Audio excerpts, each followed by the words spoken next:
Today, and with the first pick, Young Fella Wednesday, which means we're talking draft eligible players through a month of the college football season. We got 4 more quarterbacks to get to today, as well as some with the first pick viewer submitted players. Excited to talk about. And like we always do, we'll check in on the NFL rookie quarterbacks with a Z. I almost called you Ron Weasley because we were joking at the top about Harry Potter. Quarterbacks with a Z ran. Tyler Shuck got a couple snaps. Literally a couple snaps last Sunday in that blowout loss. Some guy named Jaxson Dart is now the starter in New York. Of course, we'll talk about our guy, Cam Ward. And some other rookies who have undivided attention after 3 weeks of the NFL season. I'm Ryan Wilson, former Titans GM Ran Carthon. Ran, listen to this, bro. This is episode 300. We got 211 days to the draft. We have done 300 episodes of With the First Pick. Starting with the golf clap. I appreciate that. And you've been on about 75. No, it hasn't been that many. It was around 220, maybe a little less. But when Rick said I'm going back to the Jets back in January, February, we were at about 220. So maybe, definitely more than 50. So we're 300 episodes in, which is bonkers.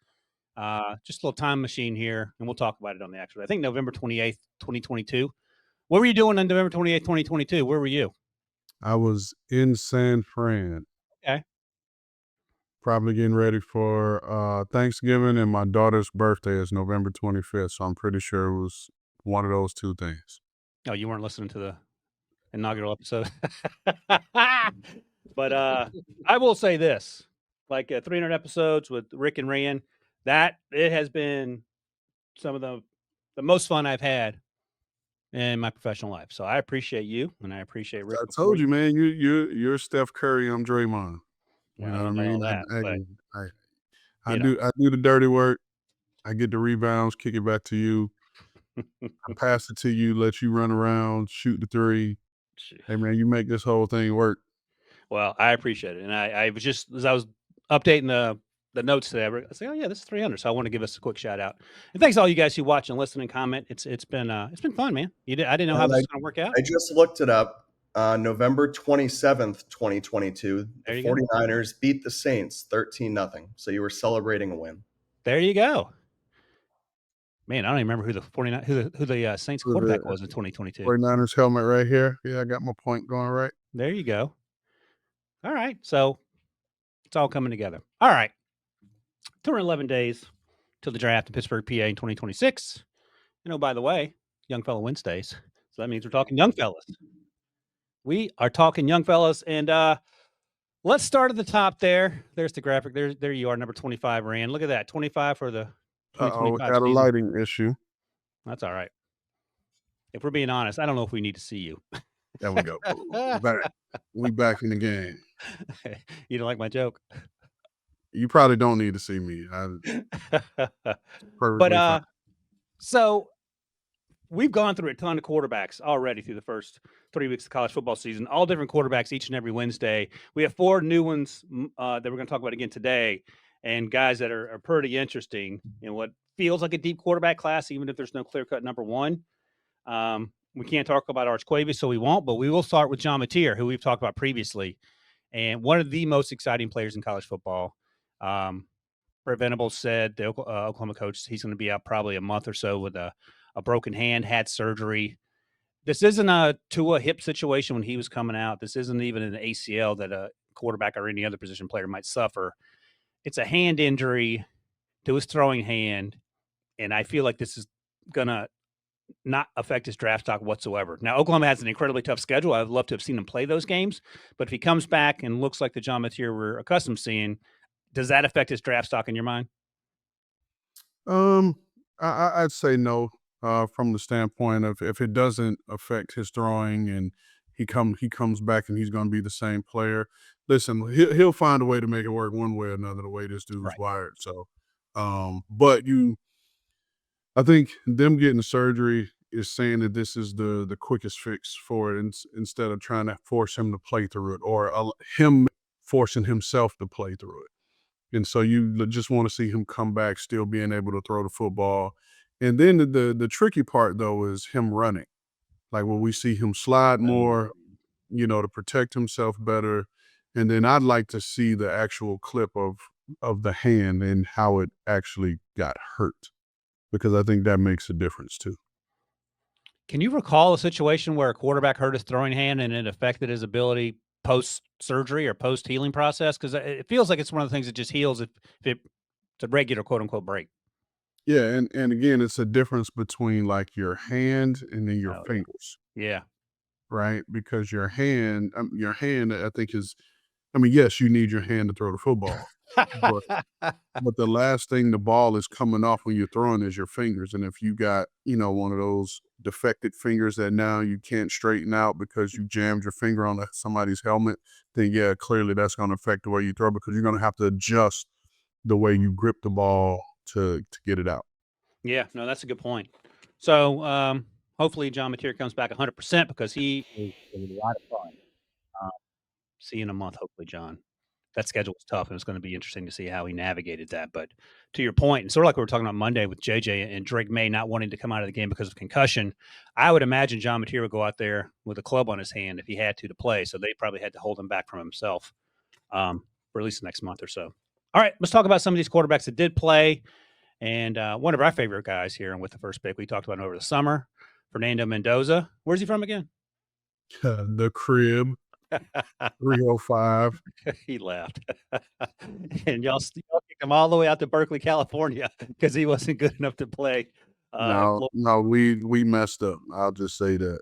So Fernando went out to Cal, and you and I talked about it over the summer, and you made the point that he did a lot with a little there in terms of the lack of offensive line play. They did have Jack Indries, the tight end who has now since transferred to Texas.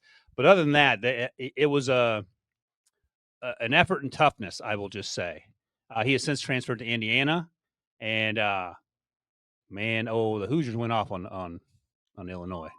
I mean, I had to triple check the score before I watched all the throws again. 63-10. And here's my first note: one of the cleanest games by a quarterback through 4 weeks of the 2025 season. You said, Ryan, it was one of the cleanest games that you've seen this far, and to back that up, the last 2 games, this guy has thrown 3 incomplete passes to 10 touchdowns. Is that good? So let me just say this. Let me just say this quickly, Rand. Against Illinois on Saturday, 21 of 23, 267 yards, 5 touchdowns, no interceptions. All right, go ahead. No, I mean, and he was 19 of 20 the week before with 5 touchdowns. He's completing 76.8. So let's round it up because we like him. We'll say 77% of his passes at this point. And I mean, he came into it from the summer scouting series. He was my QB4, and let's call a spade a spade. He's outplayed Drew Aller, striker, and he's outplayed a quarterback to be named later, who we won't speak on. And right. Yeah. If we're giving Nuss the benefit of the doubt, we'll still say Nuss is QB1. Understanding that he may or may not be fully healthy and just, gutting through it. Right. But Fernando Mendoza is making a strong case for himself to be QB1 in this draft class. So if you're listening, Stryker just posted the Heisman odds as we are sit here today on September 24th, the year of our Lord 2025. Plus 850 is Fernando Mendoza. He's the favorite to win the Heisman ahead of Dante Moore, who we talked about last week, who I have a lot of love for. Jeremiyah Smith, the wide receiver at Ohio State. Our guy Carson Beck, the U quarterback. Yeah, he dropped this week. His odds dropped this week. Yeah, because does Fernando go by Frank? I feel like I've heard them call him Frank. Whatever. We're going to call him Frank on the podcast till we get confirmation. Because Frank went off, to your point, the last 2 weeks. He's been playing out of his mind. The other thing is, and you talked about Nuss Bus and how healthy he may or may not be, but if you have to take a quarterback today, because when I watched all these throws in that Illinois beatdown, Fernando is a fantastic game manager, and I mean that in the best sense of the word. He knows where to go with the ball. The ball comes out quickly. The ball is accurate and on time, makes great decisions. He seems to understand coverages pre-snap and post-snap, and then he has an arm that he can make tight window throws when he needs to. Great at layering the ball to second levels. And I think last season taught him how to be mature and composed in the pocket under duress. If you had to take a quarterback today and you're picking third or whatever, and every quarterback's available, who are you taking? I'm taking Mendoza because right. he has all of the traits that you want. You talked about what he had to endure at Cal last year. That guy got beat up, and he got up every single snap, didn't flinch, and stood in there and delivered the ball accurately. And you talk about ball placement. I think he has elite ball placement, which you don't really get to see a lot of with these guys coming out of college, just with the structure of offenses that they play in. And so he's got the size. He's 6'4" and some change, probably 220. Yeah. So he's bigger than us. He has a stronger arm than us, better ball placement. And again, giving us the benefit of the doubt of whether, seeing where his health is, we won't know until, let's say February, January at the earliest. But, I mean, you can't knock Fernando Mendoza for the way he's played so far this year. There are guys that are going to have, that we're going to talk about later, that have better stats, in terms of passing yards. But whether we got it wrong, and I'm saying we, just encompassing all of us, whether we got it wrong that Illinois was the number 9 team or not, they put a beat down on these people. Yeah. And every year you look for, whether it's a Heisman candidate or, a team that's, flirting with the playoff, you always look for that signature win. And I don't think that there will be a bigger signature win than what Indiana had this week. Unless they do something as we move forward. Now, he might show up in January football, and that'll be fun as well. Because to your larger point, that I'm going to start calling Archquavius Prince, the artist formerly known as. We're going to start calling Archquavius Prince until he gets it right. The symbol. He's the symbol. Because he's a squinter. In a lot of ways, Drew Aller is a squinter. We're trying to see, and I can't wait. And I know producer Striker's excited about this weekend, Oregon versus Penn State. So we'll have a much better idea of who both Dante Moore and Drew Aller are. But in the meantime, a lot of squinting required. No squinting required with Fernando Mendoza, either last year or now that he's made the step. Now, he could regress and start throwing a bunch of interceptions, but history tells us that he's probably on the path of top 32 pick. Agreed. You hesitant or no? No, I said agreed. Okay. You said it in the same way when, you don't want to, you're trying to end an argument with your wife, but you don't necessarily agree. Nah, trust me. I agree. I mean, this, and again, because I was looking at my ranks this morning, and like I said, he was QB4 with an arrow pointing up. Mm.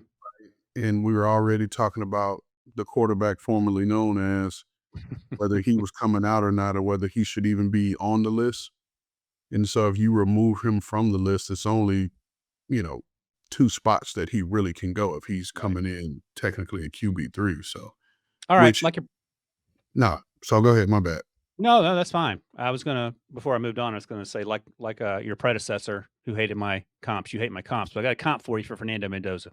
Mm-hmm. What do you think of Detroit Lions version of Jared Goff? I can dig it. Yes, that's a win. Put it on the board. Jared Goff's a better athlete than we give him credit for, but that's not his game. Big arm, makes a ton of good decisions, and he plays with a ton of confidence. That's sort of where I came down on that. Yeah. Okay. No, and they're similar size. Jared may actually be 6'5". Okay. Maybe. But Jared's probably in that 215 to 220 range probably now. But again, knowing where to place the ball, getting the ball out on time, and Jared grew into that. Right. Like, this kid is coming into it with that already. So also, that's right. And so I just, and, saying that, the elite game manager, which is the compliment, it just makes me think now, like, where do we view Jared Goff? Right? Is Jared Goff, has he played himself into that upper echelon category? You know what I mean? And so is that the trajectory for Fernando Mendoza? And that's the math that's so hard to get right in the moment when you're drafting these guys, because you just don't know. That's right. All right, next up, let's go down to Baylor. And I've ended up watching every single game of Sawyer Robertson this fall. We talked about him over the summer, and you didn't love him as much as I did over the summer, but you're coming around a little bit, it sounds like. They lost to Arizona State, 25 of 42, 255 yards, 3 touchdowns, and an interception. And in terms of the measurables, both in stature and in arm strength and other things you look for in a quarterback, he's not going to measure up to a lot of these guys. But he's a tough kid, and I've liked his tape a lot this fall. Now, enough to put him in the top 32? No, but enough to have him on our radar as we go through the next 2 or 3 months of the college football season. Yeah, and I mean, you got to give respect to the production. Based off of the summer stuff, coming into it, I didn't see anything, and you kind of just hit on it. Didn't see anything that physically jumped out. And that's why I was saying earlier, kind of alluding to with Mendoza, like Sawyer Robertson has better passing numbers, I believe, having those back-to-back 400-yard games to start the season. But, he's lost to Arizona State. I think there's another loss in there as well. They lost to Auburn in week 1. Yeah, so you like to see that translate to wins, you know what I mean? And I do like the fact that I feel like he's at his best playing in the structure of an offense, right? So whatever the system is, if he fits it, he's going to play within that. And so to me, that's why I have him a little bit further down, but I'm showing him love and respect for how he's played this year. But, and then also, if you're being honest about it and you're thinking about the Baylor system, like how many guys have come out of that system and been productive pros? Right. That's right. That is something both, not even the quarterbacks, also the wide receivers. We've had questions about that. How does all that translate? But to your larger point, I thought he's a really good pocket passer, great touch. He's intelligent, makes good decisions, layers the ball well. We talk about that all the time. Sometimes struggles out of structure, especially with consistency and off-platform throws. And sometimes he would leave a clean pocket. But again, we're talking about young guys, and that's not necessarily out of the ordinary. But strong start to his season. I have a late day 2 grade on him. A little too rich. I mean, I could with the way this quarterback class is, I could see that happening.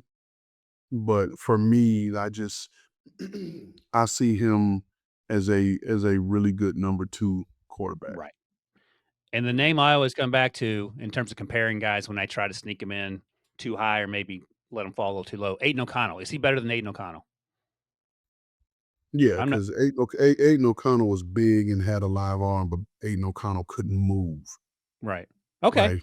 He was just, and no disrespect to him, but he wasn't as fleet of foot or even a pocket athlete, because I think sometimes we get it a little misconstrued when we're looking at the athleticism of a quarterback. Yeah, they're the Josh Allen and Lamars, right?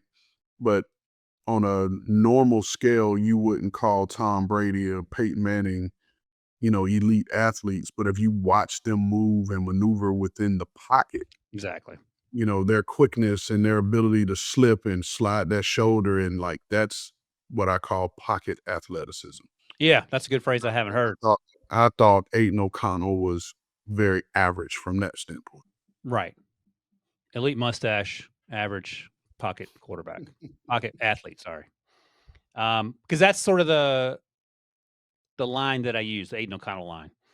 And I think that Sawyer's close to that line, whether he's above or below it. We can debate that, but it's not clear that he's 2 rounds better than Aiden O'Connell, for example. And Aiden went in the 4th round, I believe. All right, let's make our way down to Texas Christian University. And this young man was responsible for putting the whooping on the Bill Belichick's back in week 1 when everybody was excited for 7.5 minutes when they scored that touchdown the Tar Heels did. And then Josh Hoover opened up the floodgates.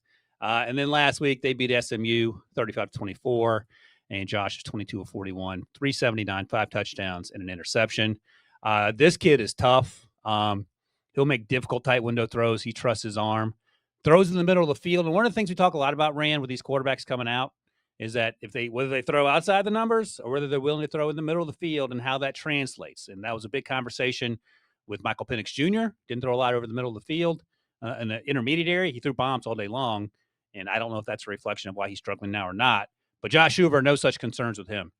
He's a pocket athlete. I think he has subtle pocket movements that buys him time and allows him to make throws. He can run if you want him to, but that's not his game. Throws with anticipation, which you want to see if that's the offense you're looking for. But he does occasionally struggle with getting from read 1 to read 2 and not looking to escape the pocket when he doesn't need to. What do you think of getting eyes on Josh Hoover for the first time, the TCU QB? I'll just say, and I saw everything that you're talking about, but my number one note is I just want to see him versus a quality opponent. Fair enough. Yep. And that's Disrespectful to Bill Belichick, but go ahead. No, I mean, that's calling a spade a spade. We're going to throw it on the table. Shout out to Miss Carolyn, my spades partner. That's right. we're going to put it out there, but it depends on the energy you bring. It depends on the energy you bring. I just want to see him against a quality opponent. Yeah, and that's actually why we're waiting until next week to talk about Drew Aller, because they're going to play Oregon. They haven't played anyone yet. Producer Stryker got their first 4 games to be against a bunch of tomato cans. But there's Josh Hoover there. And you can see skills that translate to the next level of quarterback. But, according to Ran, SMU and UNC need a little stiffer competition than that. And we'll see how that plays out. Here's my comp for Hoover. So I'm 1 for 1 on comps today. I didn't have a good one for Sawyer, so I wasn't even going to try. I see a little bit of Quinn Ewers.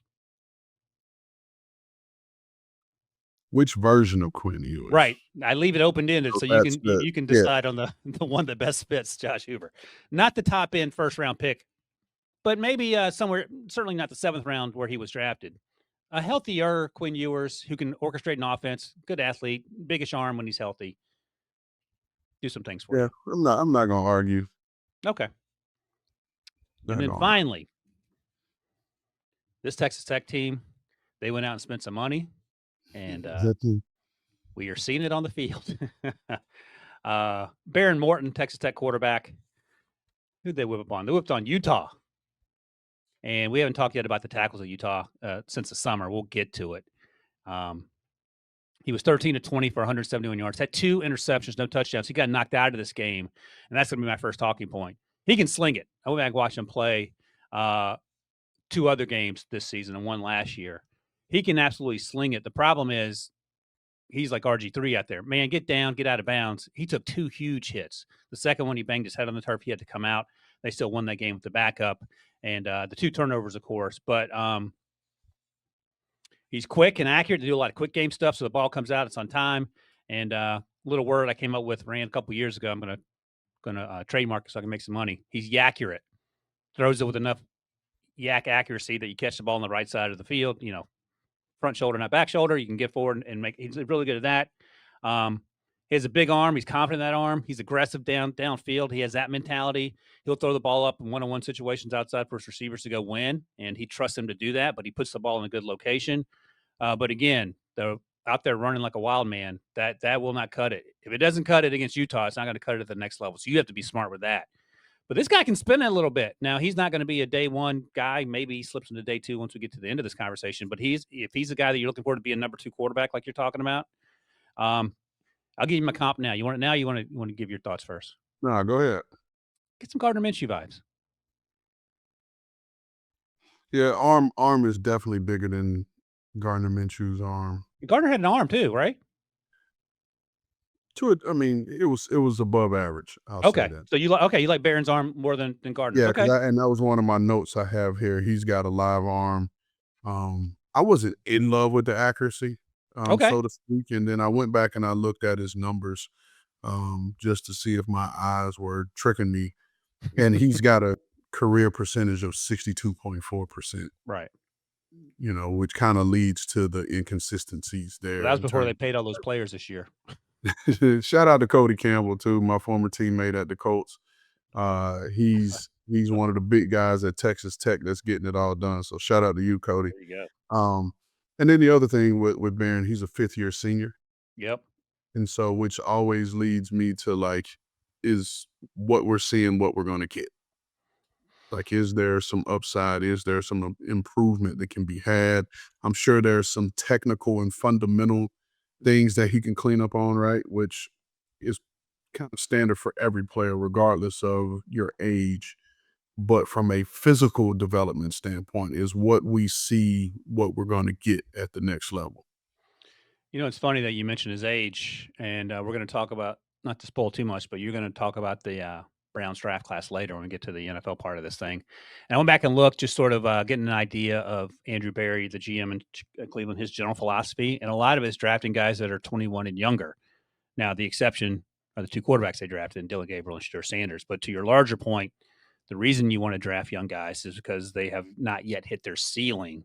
Quarterback, I suppose, can be a little different. But again, I mean, it is what it is. Anthony Richardson, the sky's the limit. Behren Morton, what you see is perhaps what you get. So that's one of the other things you balance. Did you have different rules for different positions in terms of age flexibility? I mean, definitely for the running back position, Right. It's going to be pretty hard to take a guy who's, already 24 or 23, about to turn 24. It's just a lot of hits on the body. And, typically at that position, they say you're starting to creep up there at 28, 29. Which, like I said, if you're turning 24 during your rookie season, you only got really one real contract in you is what everyone believes. But yeah, it varies because sometimes at the quarterback position, you get an older guy. He's a little more mature in terms of handling the process and everything, like we talked about with Tyler Shuck. Because he's 26 by now. Yeah, And that's right. And so, you from a physical standpoint, he's probably not going to get any better, which I just said for Behren Morton. But the other part of it too is from a maturity standpoint, because I do believe Tyler Shuck is married and, all of those things. And some of that stuff factors in, man, because the quarterback position is so unique in what goes into playing a position and how much time it requires to be good at the position. And so in those cases, you like to have a mature guy. Yeah, no, that makes total sense. All right, before we take a break here, just a reminder, next week we'll be talking about Drew Aller, good or bad. So, because they're facing Oregon and Dante Moore. And it'll be Dante Moore's real first test as well. You said last week he hasn't been asked to do a lot because they didn't need to do a lot. So we'll see what that looks like. One guy in Drew Aller, who we've been talking about for a couple of years, and Dante Moore, who's more recently on the scene in terms of draft eligible stuff. All right, let's take a quick break. When we come back here, we're going to talk about some non-quarterback college football guys that got our attention, and we'll do it right after this break. Only CBS Sports can bring you big time during the heart of Saturday afternoons. It's big time. It's big time. It's big time. It's big time. On CBS and streaming on Paramount Plus. All right, Ran. I'm going to spotlight some of these college football players who don't play the quarterback position. I'm going to go to Oklahoma. John Mateer helped lead the Sooners to a 24-17 win over the Auburn Tigers. But you are interested in spotlighting that defense at Oklahoma, which for decades, was a laughingstock. No more. We've talked about our guy, R. Mason Thomas, the edge rusher. But what exactly were you excited about last Saturday's action? I mean, they got after Auburn on front. They set a school record. They had 10 sacks, 14 TFLs for the game. And particularly now we see there the R. Mason Thomas sack that ended it with the safety.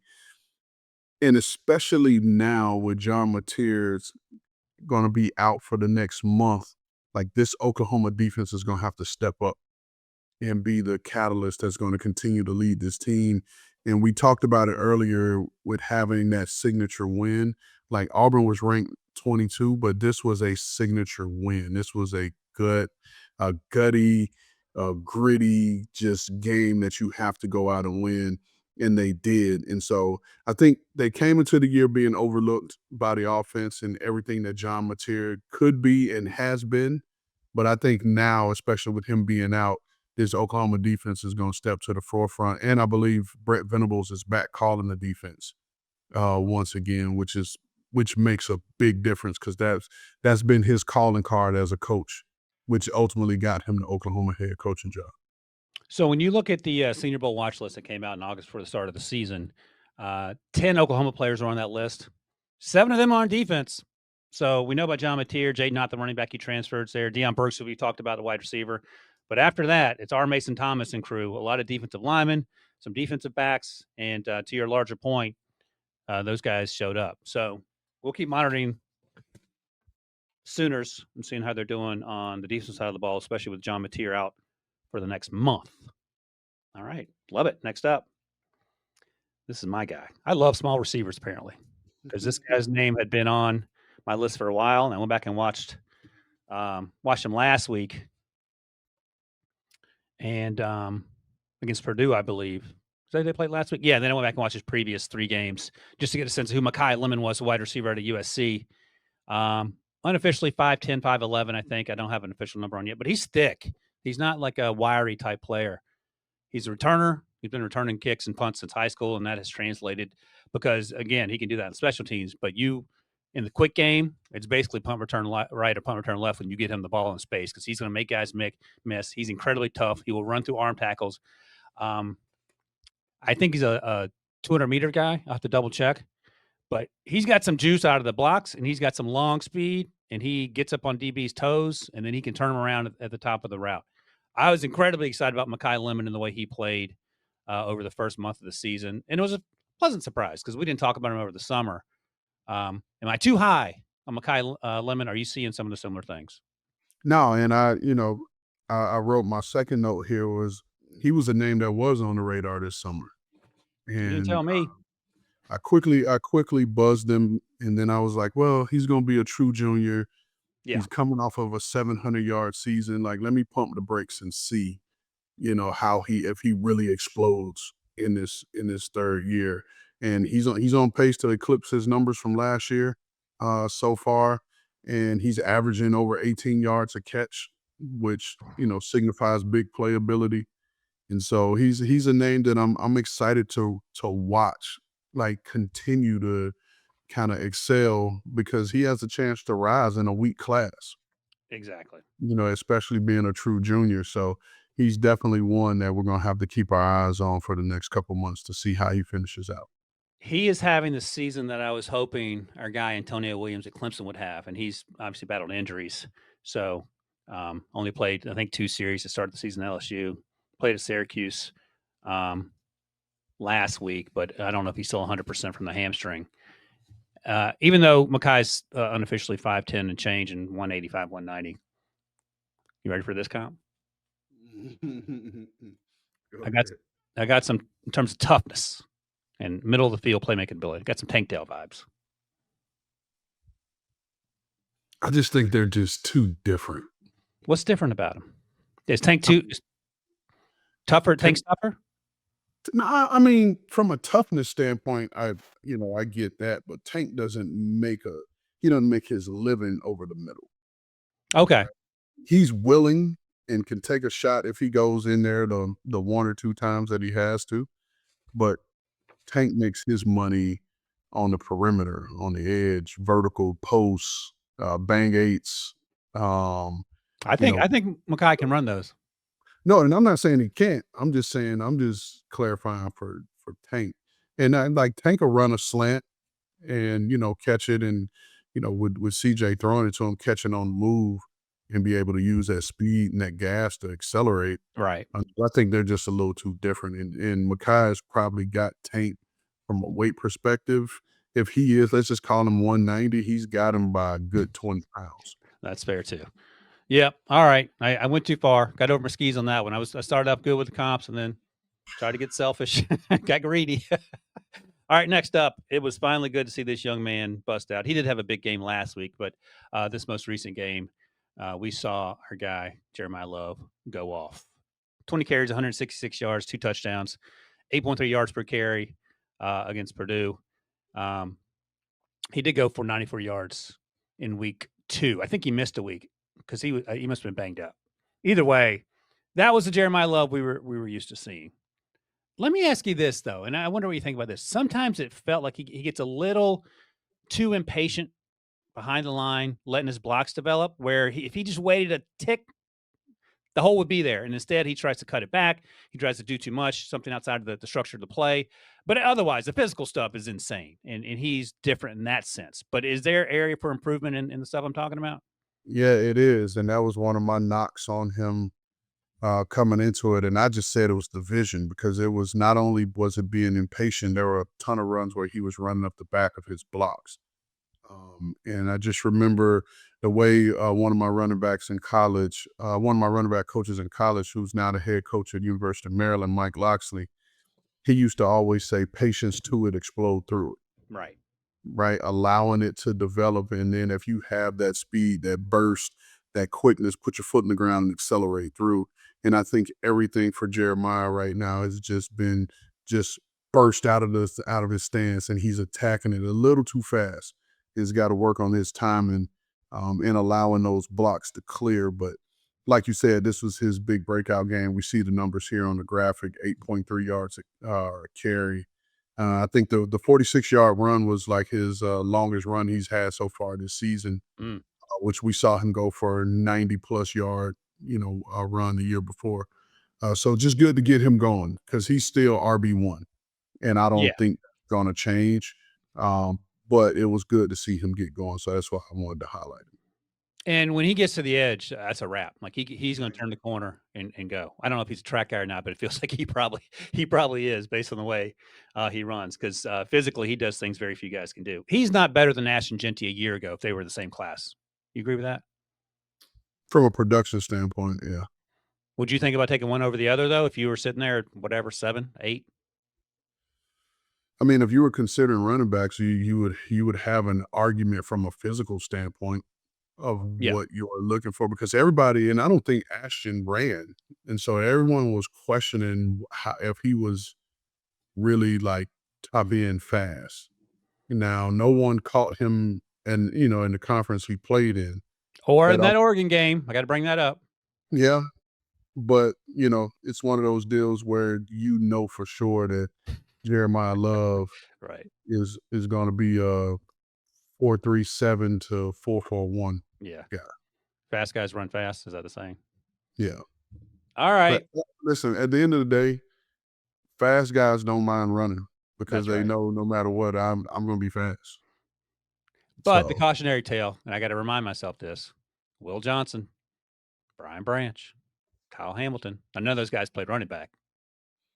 You don't need running backs to run 4.3. No, but here's the thing. I mean, if we got to call a spade a spade. Like, none of those guys, nobody ever called any of those guys fast. They're just good football players. Right. And they have better play speed and time speed. Right. And so it's you saying that they're not fast is not a bad thing, right? Mm-hmm. Because there are times, because there are guys that run 4.3 but don't play 4.3. No, they play 4.7. You know what I mean? So it's to me that it always leads back to your play speed. And how fast are you, when you're actually out there playing? And a lot of times the guys like Jeremiyah Love, they're going to run fast 40 and they're going to play fast. Yep. Is the concerns about either the vision or the lack of patience, is that fixable? Not at this point. I'm not going to say it's not fixable, but it's a problem. Okay, so that's the conversation you're having during the draft meetings. Yeah, and because that's what a lot of people felt about Leonard Fournette and his vision. You know what Pete Prisco used to say about Leonard Fournette?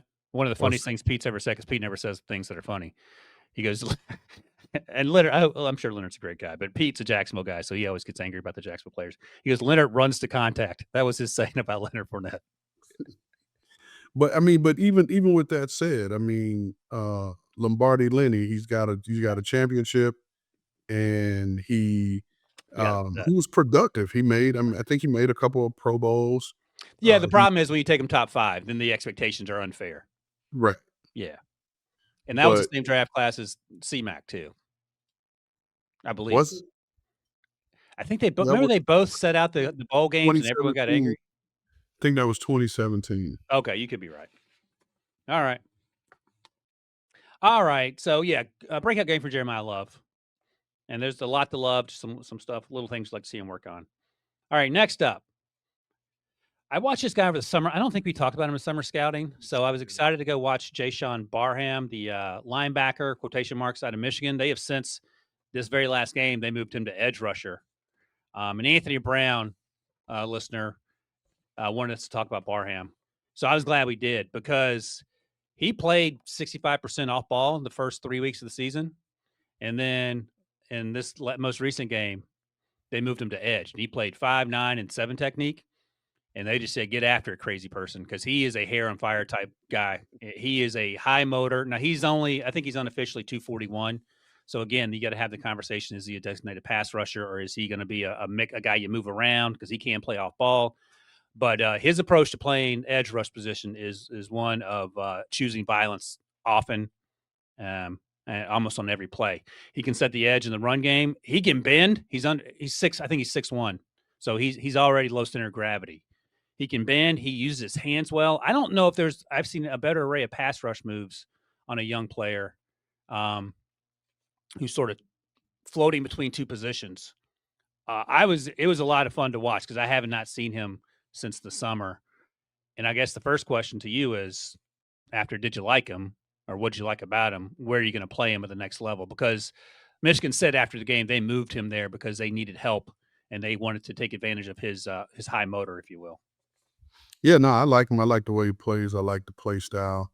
I think it was you we were talking about the Monday night game and talking about was it me you talking about Al-Qadim Muhammad? Yeah.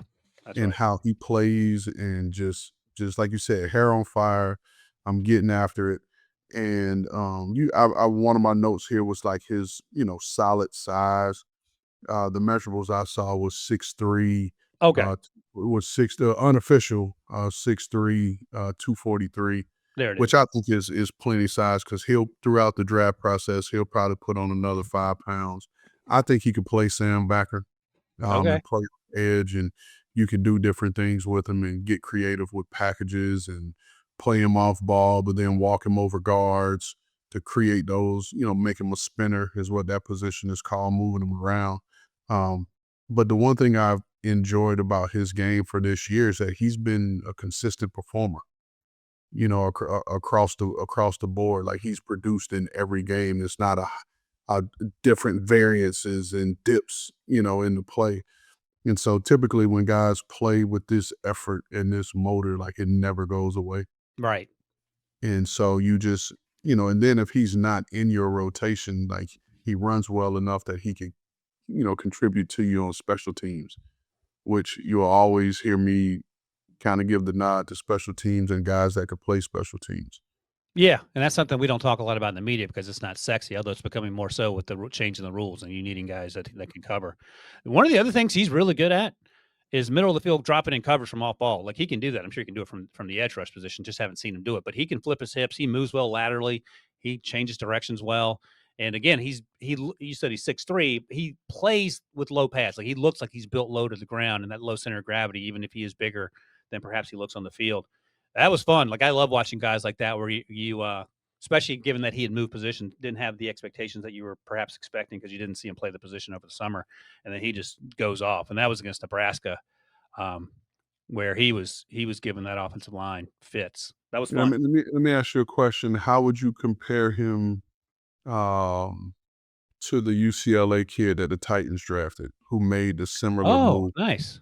How would you compare those two? Oladejo. So we talked to him, just eyeballing it in my mind's eye. I felt like Oladejo was bigger, and he wasn't quite as fluid a mover as Barham feels like. And I remember him telling us at the Senior Bowl when we talked to him, part of the reason he moved to edge rush, visibility in terms of draft prospects, but that linebacker room was so deep. Some dude named Carson Schlesinger was in it too, of course, and they needed help at edge rush. But I don't know if producer Stryker remembers this, but when they played Penn State last year, whoever that right tackle was for Penn State, I was praying for him and his entire family the way Oladejo was treating them. But they feel like different players. I think Oladejo plays with an edge in terms of hair on fire approach to playing. But this guy, Barham, feels like he's at another level. Now, if you're asking me, it's funny you say that because if they were both available in the draft, because I had like a midday 2 grade on Barham, given now after what I saw over the weekend and given his flexibility. And maybe that's too rich. We'll see. But I like them both pretty similarly, even though they're different types of players. Okay, because 02 is what he goes by. He was bottom of the second. Yeah, Yeah, that's right. And after sort of the Abdul Carter route of just playing 1 year at edge.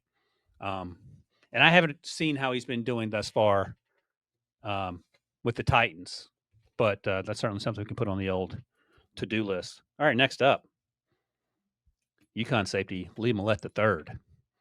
And I'll just say this.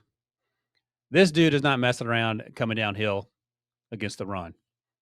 If he's playing deep safety, usually they play two high safeties. He's coming down and he's filling gaps, and he's filling gaps like he's a Ray Lewis back in 1998.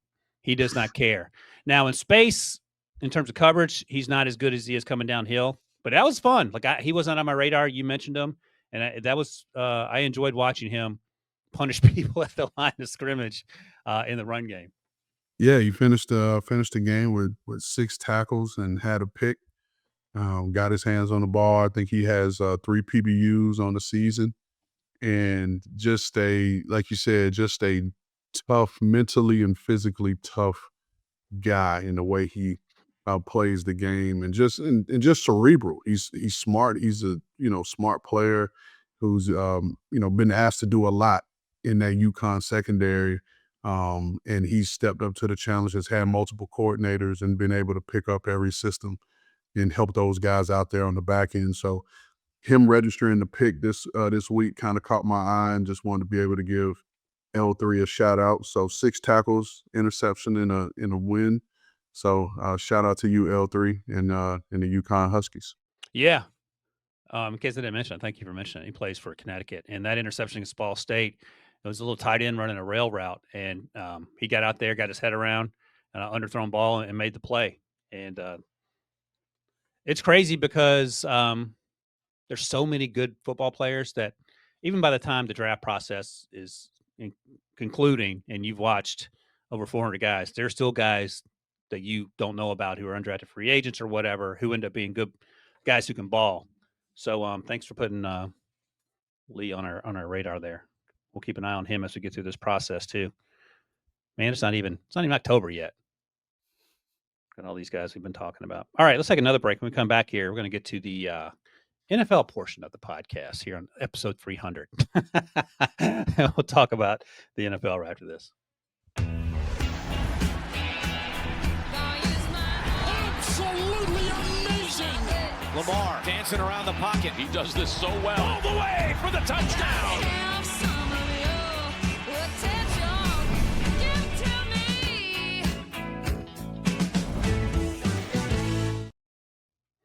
All right, Ran, this is usually the part of the pod where we start with Cam Ward, but we're going to start with Jaxson Dart. If you missed it, we did an emergency podcast on Tuesday when the news broke that Jaxson had been named a starter in New York, and didn't know if there's anything you wanted to add with the hindsight of 24 hours. Their schedule's brutal.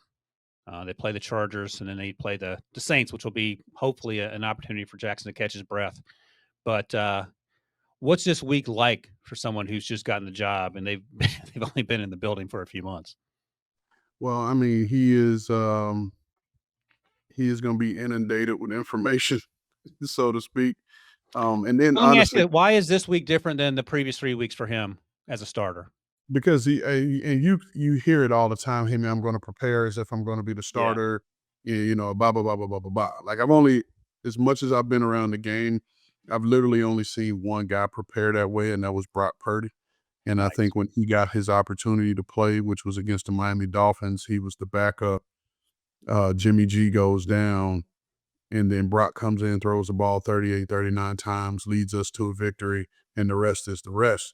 But I saw him prepare on the plane with his call sheet and his plays, having a good idea that he wasn't going to play.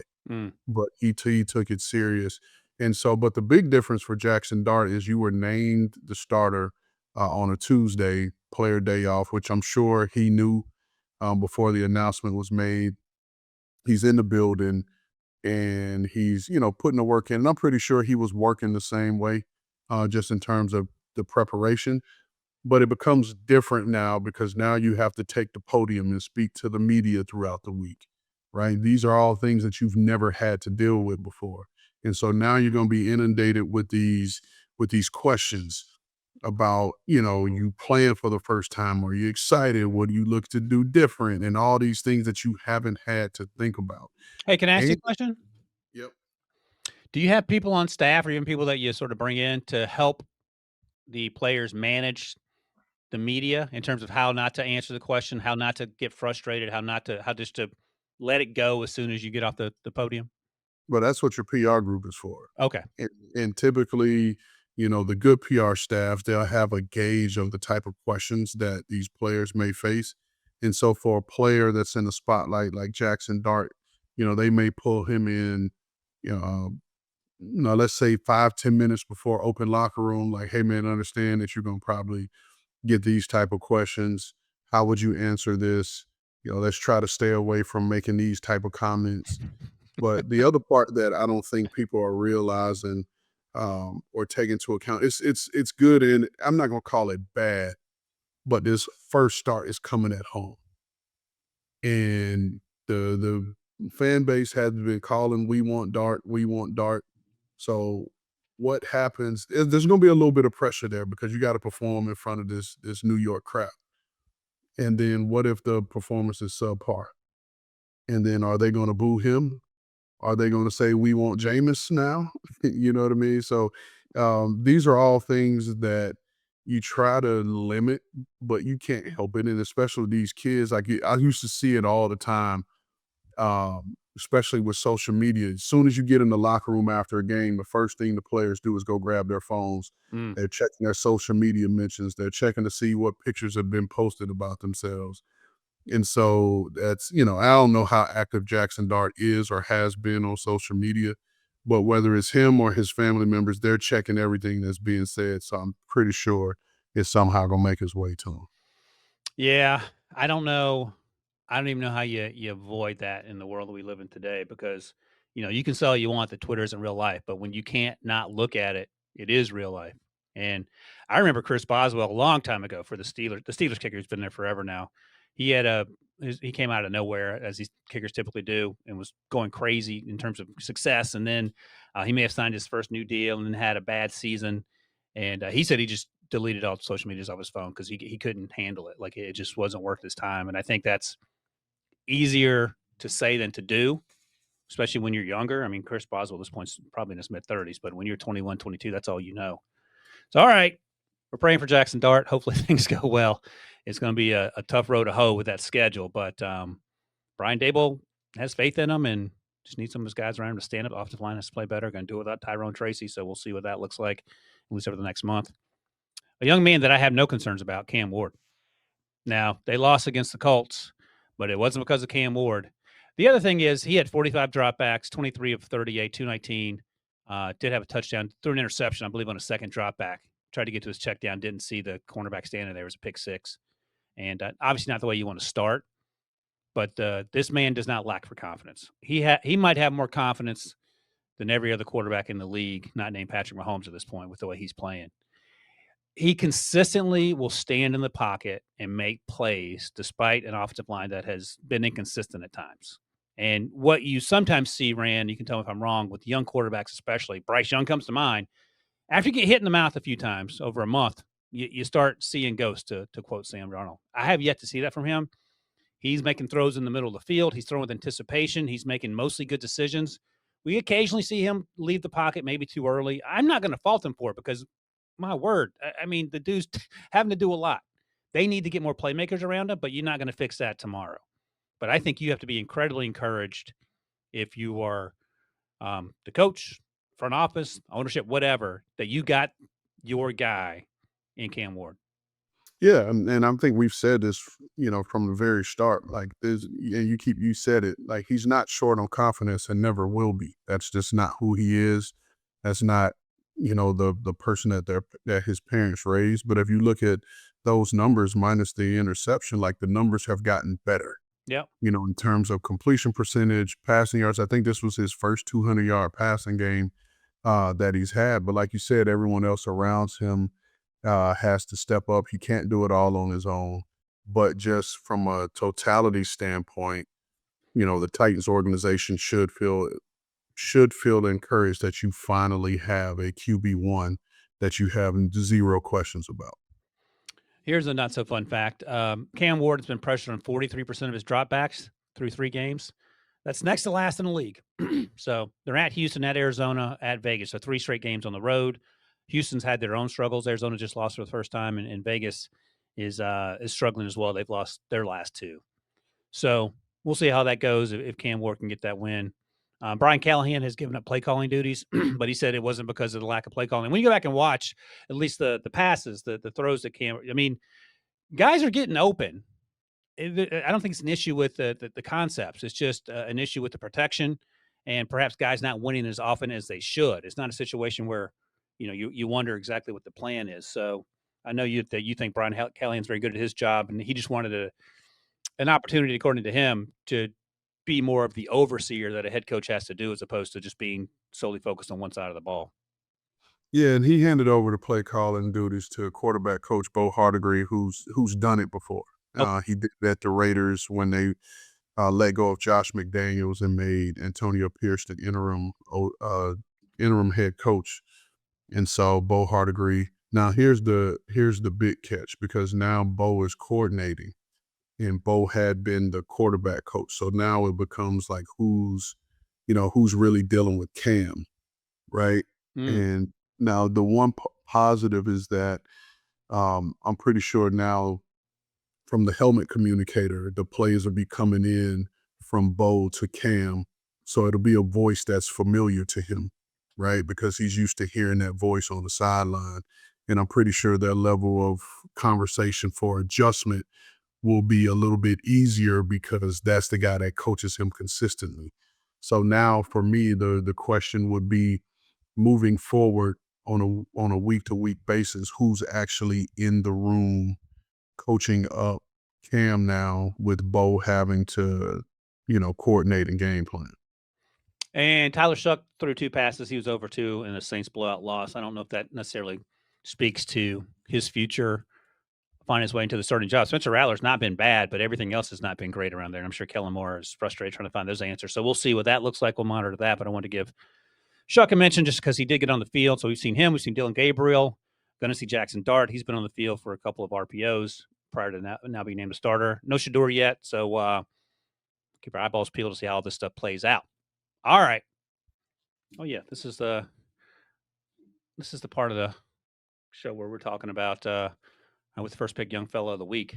And it has to be fellas with a Z, because you went with the Cleveland Browns draft class. I mentioned earlier about Andrew Berry's drafting strategy, and Mason Graham's young, Carson Swessinger young, Quinshon Judkins, he's youngish, came out and balled out in his first real opportunity. Harold Fannin Jr., we've already talked about him in this segment before. The first 2 weeks are really good. Dylan Sampson was balling out before Quinshon got there. Every one of these players is contributing, Ran, except for the 2 quarterbacks who are backups, and they're developmental guys, which is what Andrew said the moment they were drafted. Dylan Gabriel in round 3 and Shador in round 5.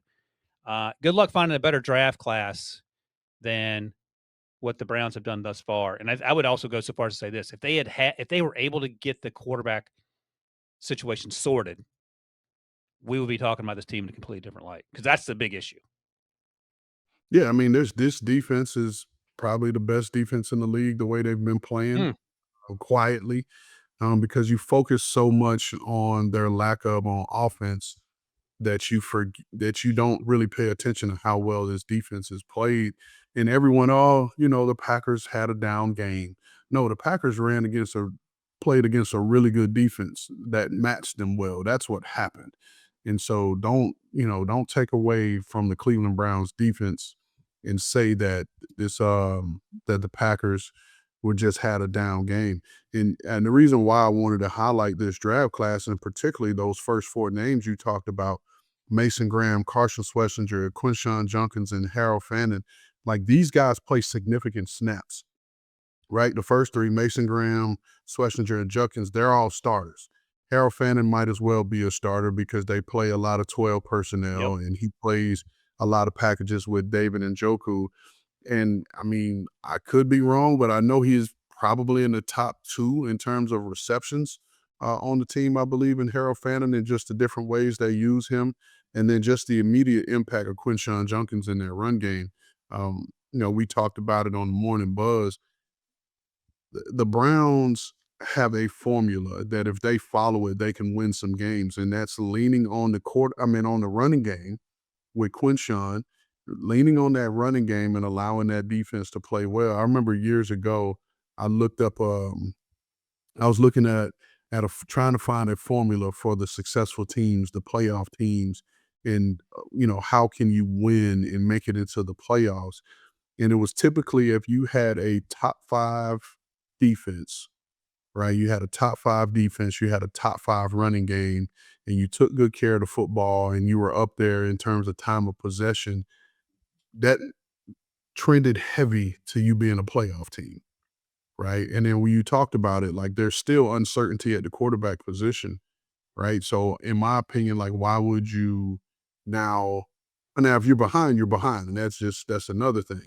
But if your game plan is to go in there every week and throw the ball 30 times a game with questions at quarterback, like you're not trying to win football games.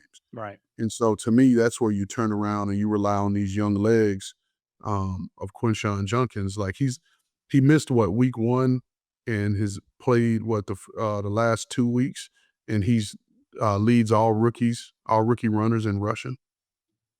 Like you have something there, Right. and you have a big offensive line. Like lean on these guys, shorten the game because that's only going to help your defense. Shorten the game, run the football, high percentage passes, and it makes the threat of play action even better for a guy like Joe Flacco. So Right. that to me, that's the formula for this team to kind of start to turn it around and win some games. Yeah, and the old saying is, I'm not asking you to win the game, just don't lose it when you talk about that offense. And they lost Juwan Jones, left tackle for the year to injury, so they got to figure some things out.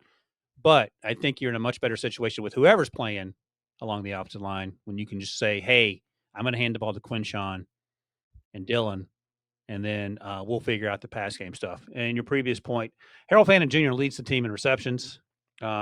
He's ahead of Njoku, Jerry Jeudy, and I'm trying to think. No one's scoring a lot of touchdowns. Jeudy has – Chris said Tillman has 2 touchdowns, and then after that, Dylan Sampson has 1 receiving touchdown. But otherwise, Harold Fannin Jr. is leading that team in receptions. And he's playing in line and blocking too, which is encouraging when you talk about all the 2 tight end sets they have that they're rolling out there. So shout out to the Cleveland Browns. The other thing to keep in mind, we've talked about this before, and we'll talk about it again, they got 2 first-round picks. So they ain't drafting Prince, but they might be drafting somebody. All right, next up, I want to give a quick shout-out to my guy Upton Stout, drafted by your 49ers, 100th overall pick. And the reason I wanted to mention him, because he was sort of an under-the-radar player during the pre-draft process. He went to the Senior Bowl. He balled out there. Then he got drafted, pick 100 by San Fran out of Western Kentucky. And he got off to a slow start to begin his NFL career. He was playing against Seattle, again, playing primarily out of the slot. He got introduced to NFL football right quick from Jaxson Smith-Njigba, from Cooper Kupp, but he's gotten better each and every week. And then last week against Arizona, I thought he had his best game. He ain't crushing it. He ain't Will Johnson, but I have noticed the progress, and I wanted to give him a shout-out. They moved Diameter and Lenore outside, and they kick Upton Stout inside, and they are playing a ton of rookies. We talk about the Browns.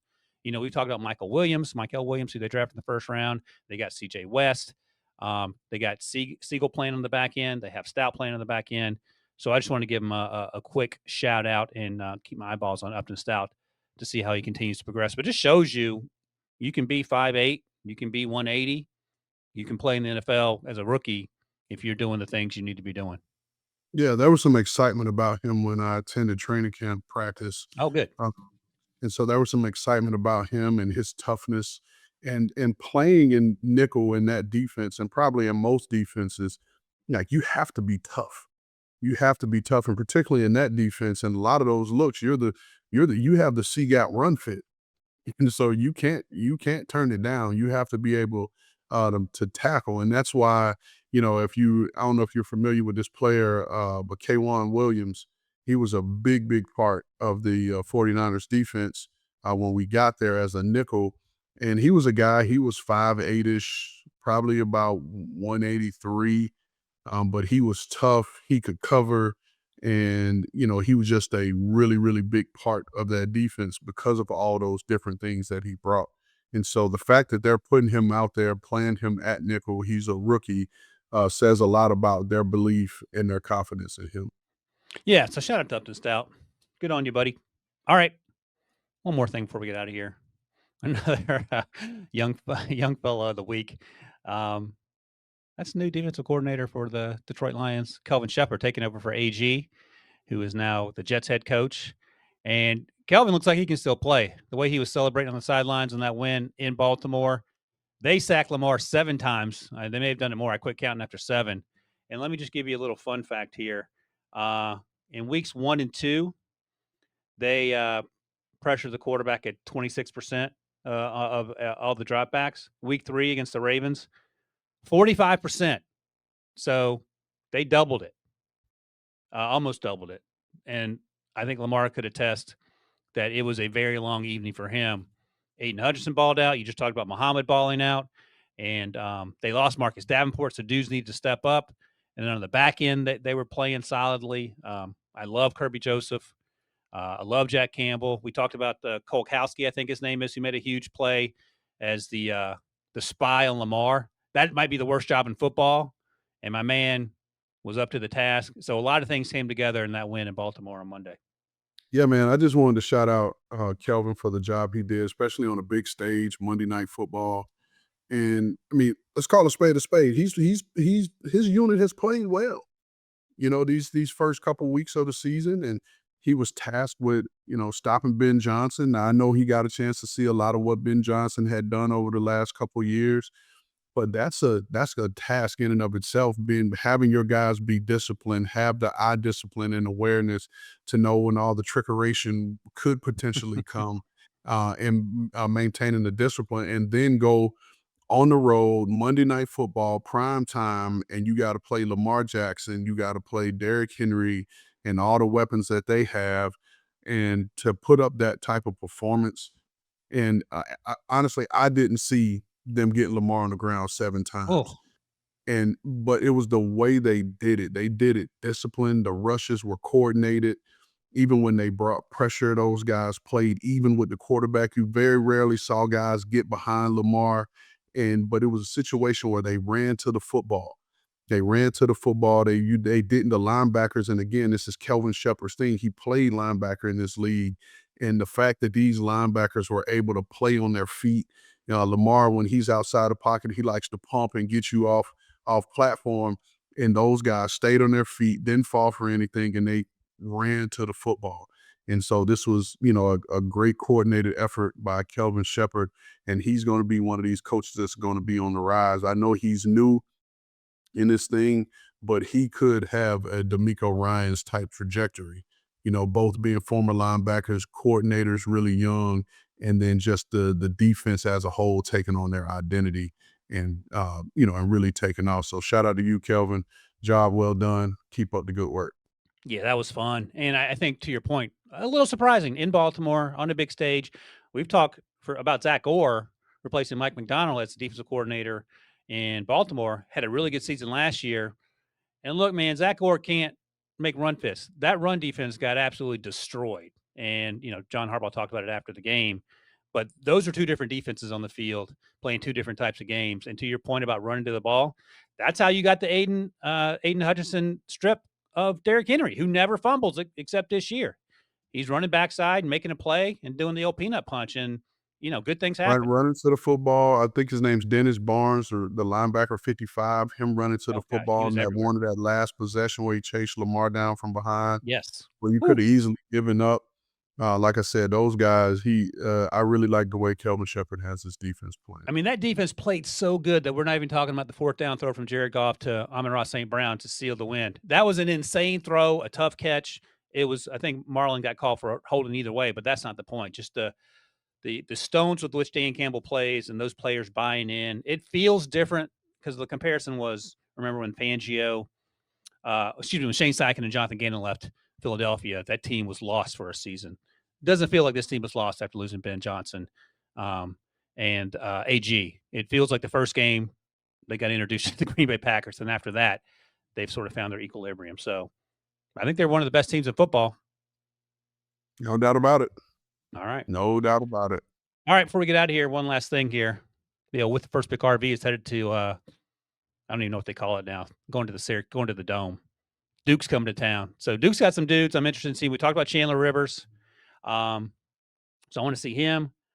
They also have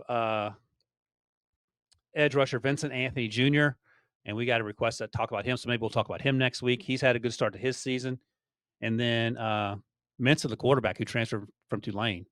He's a sophomore. He's not going to be draft eligible. I want to see him play.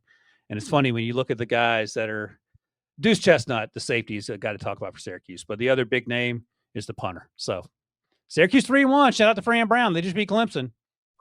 Big fan of Fran Brown. Yeah. So Big. he finds ways to win with less than other programs have. And he did that last year with my guy, Kyle McCord. They just lost their quarterback in Jelly, so they have to bring in the LSU kid. He's going to start.